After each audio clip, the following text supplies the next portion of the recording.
നമ്മളെ ബേക്കല്ലേ? ആ പറഞ്ഞോ. നമ്മളെ സീനാൻ ആയിക്കോട്ടെ. ആക്കുന്ന ആളെന്നെ പറയുമ്പോ ഒരു രസം. എന്തെല്ലാം ഉണ്ട്? 30 മുട്ട. ഓക്കെ. പിന്നെ മുട്ടക്ക് പിന്നെ ഒരു 5 മുട്ടക്ക് പിന്നെ ഒരു പാട്ട നമ്മളെ പാട്ട കാണിച്ചു കൊടുക്കാലോ. നമ്മളെടുത്ത പാട്ട തന്നെ കാണിച്ചു കൊടുക്കാലോ. ആ പാട്ട മിൽക്ക് മേഡിന്റെ ഒരാളും മിൽക്ക് മേഡിന്റെ ഇങ്ങനത്തെ ഒരു പാട്ട. ഇതിന് പഞ്ചസാര 5 മുട്ടക്ക് ഒരു പാട്ട് പഞ്ചസാര എന്ന കണക്കില് 30 മുട്ടക്ക് 6 പാട്ട. അതിൽ കൂടുതലും ആവശ്യമുണ്ടെങ്കിൽ അല്ലേ? മധുരം ഇത് മധുരമുള്ളാകുമ്പോ ഇത് രസം. ശരി. അപ്പം മധുരം പഞ്ചസാര കൂടുതൽ വേണമെങ്കിൽ അതിൽ കൂടുതലും ഇടാം. പിന്നെന്തുണ്ട്? പിന്നെ പഞ്ചസാര പൊടിച്ചിട്ടല്ലേ ഇട്ടില്ലേ? പഞ്ചസാര പൊടിച്ചിട്ട് മിക്സിയിലൊക്കെ പൊടിച്ചിട്ടിടുന്ന വെച്ചാൽ എളുപ്പത്തിനാണ്. അത് വേഗം അലിയാൻ വേണ്ടിയിട്ടാണ്. അല്ലെങ്കിൽ അങ്ങനെ ഇട്ടാലും പ്രശ്നമില്ല. ഞാൻ പിന്നെ പൊടിച്ചിട്ടാന്നില്ലേ വേഗം അലിയെന്ന് വെച്ചിട്ട്. പിന്നെ ഏലക്കായി പൊടി ഒരു 2 സ്പൂണ് ഏലക്കായി പൊടിച്ചത്. പിന്നെ ഒരു 1.5 സ്പൂണ് അപ്പക്കാരം. എന്നതിന് പറയട്ടെ സോഡിയം പൊട്ടാസ്യം എന്ന് പറയണത് അപ്പക്കാരം. പിന്നെ ഉപ്പ് 1 സ്പൂണ് 1.5 സ്പൂൺ ഉപ്പും പൊടിയുപ്പും നല്ലോണ കലക്കാം അല്ലേ? പിന്നെ എള്ളും ഇടണം. അതിന് കാണാൻ വിധത്തിലിടണം. അത്രയൊന്നുമില്ല. ഇത് കാണുന്നുണ്ടല്ലോ വീഡിയോയില്, നല്ലോണം കാണുന്നുണ്ടല്ലോ. ഞാൻ നല്ലോണം ഇട്ടിട്ടുണ്ടായിരുന്നു. അതാണ്.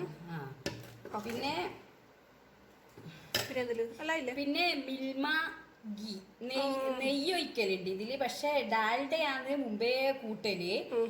ഇപ്പം മിൽമ ഗീ ഒഴിച്ചാല് ആ ഒരു നല്ലൊരു സ്മെല്ല് വരും, നല്ലൊരു മണവും ഉണ്ടാവും. അപ്പം ഏറ്റവും നല്ലത് ഡാൽഡ ഒഴിക്കുന്നതാണ്. ഡാൽഡ ഒഴിച്ചാൽ നല്ലൊരു അപ്പാവും.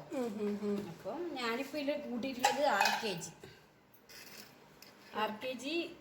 ഇത് ചെറുതാതില്ല, കുറച്ച് വലുതാന്ന് വേണ്ടത്. ഞാൻ പിന്നെ ഇതാന്ന് കൂട്ടീനി, പ്രശ്നമില്ല.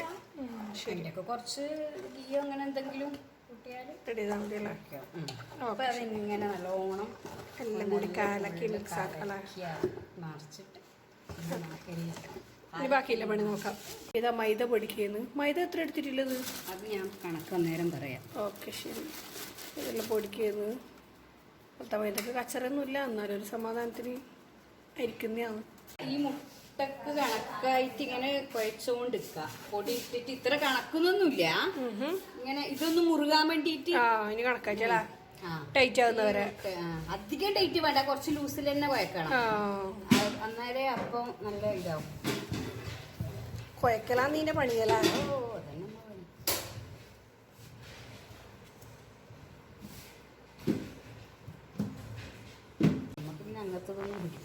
കളർ കൂട്ടുമ്പോ ചില ആൾക്ക് ഉള്ളില് മഞ്ഞ കളറാകുന്നല്ലേ? ഉള്ളില് മഞ്ഞ മറ്റേ ബത്തിന്റെ മുട്ടയിലും ആവും. ബത്തിന്റെ മുട്ടയിലാക്കുമ്പോ ആ ഒരു കളർ വരും, മഞ്ഞ കളർ.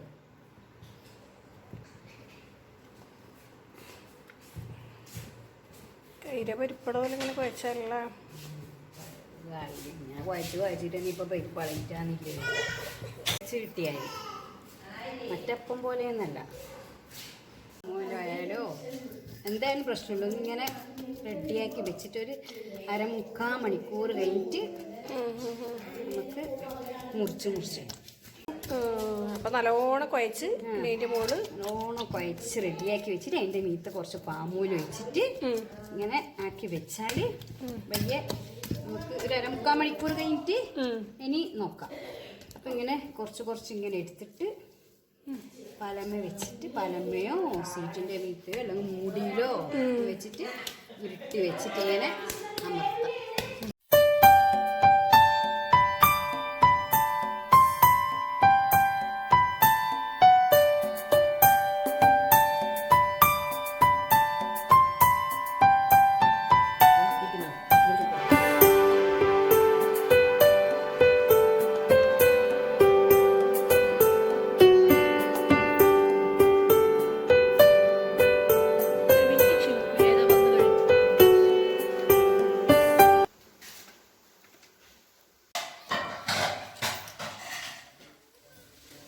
അങ്ങനെ വലിയ തീ എടുക്കരുത്, ഒരു മീഡിയം തീ ഇങ്ങനെ ഇട്ടിട്ട് വേവിച്ചിട്ട് എടുക്കണം.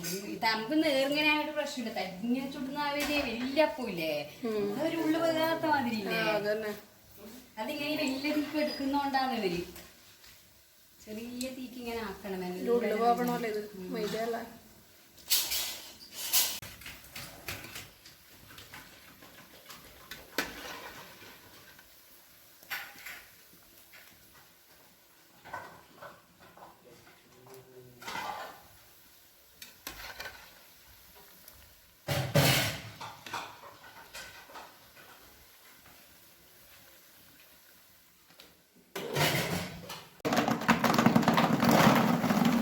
സൗണ്ടും വരും.